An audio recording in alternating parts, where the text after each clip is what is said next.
మీకో విషయం తెలుసా? కరోనా వైరస్ లాంటి పెద్ద పెద్ద రోగాలకు సైతం మందులు కనిపెడుతున్న ఈ రోజుల్లో అతి చిన్న అనారోగ్యమైన జలుబుకు ఇంతవరకు సరైన ఔషధం లేదు. వినడానికి ఆశ్చర్యంగా ఉన్నా ఇది నిజం. అయితే అసలు జలుబు ఎలా వస్తుంది, ఏ వైరస్ వల్ల వ్యాపిస్తుంది, ఇందులో ఎన్ని రకాలున్నాయి, ఎన్ని రోజుల్లో తగ్గుతుంది, ఇప్పుడు తెలుసుకుందాం. జలుబులో దాదాపు 30 రకాలున్నాయి. అయితే ఇందులో అత్యధికంగా 3 లేదా 4 రకాలు మాత్రమే మనుషులకు సోకుతాయి.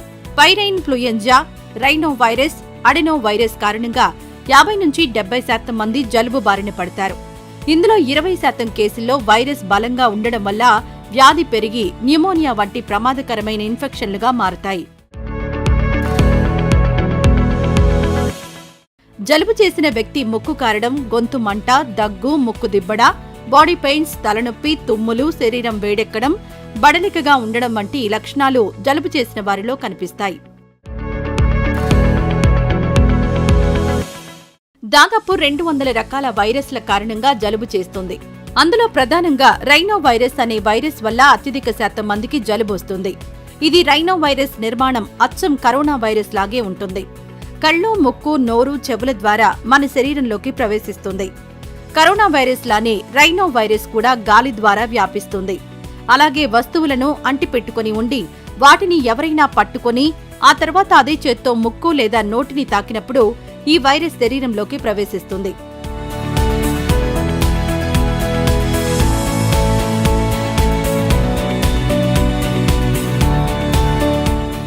అలాగే ఈ వైరస్తో బాధపడే వారికి దగ్గరగా ఉన్నప్పుడు వాళ్లు దగ్గినా, తుమ్మినా ఈ వైరస్ గాలిలో వ్యాపించి మన శరీరంలోకి ప్రవేశిస్తుంది. అలాగే వారు వాడే దుస్తులను, వస్తువులను వాడినా ఈ వైరస్ ఒకరి నుంచి మరొకరికి వ్యాపిస్తుంది.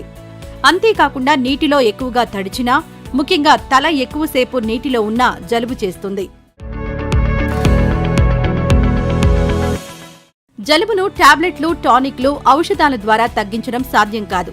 దాదాపు 3 రోజుల నుంచి 10 రోజుల లోపు జలుబుకు కారణమైన వైరస్ బలహీనపడుతుంది. ఫలితంగా దానంతట అదే అనారోగ్యం తగ్గిపోతుంది. అయితే జలుబు నుంచి త్వరగా బయటపడాలంటే మనం కొన్ని సూత్రాలు పాటించాలి. అవేంటంటే, క్రమం తప్పకుండా మీ చేతులను కడగాలి. దీనివల్ల మళ్లీ వైరస్ మన శరీరంలోకి ప్రవేశించే వీలుండదు. పేపర్ టిష్యూస్ వాడాలి. వస్త్రాలలో ఎక్కువ రోజులు వైరస్ జీవించి ఉంటుంది.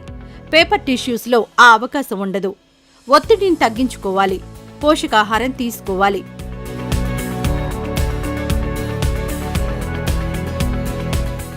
నీరు ఎక్కువగా తాగాలి. అయితే వేడి నీరు తాగితే మంచి ఫలితం ఉంటుంది. బాగా విశ్రాంతి తీసుకోవాలి. గొంతు నొప్పి, మంట ఉంటే వేడి నీటిలో ఉప్పు వేసుకుని పుక్కిలి పడితే ఉపశమనం లభిస్తుంది.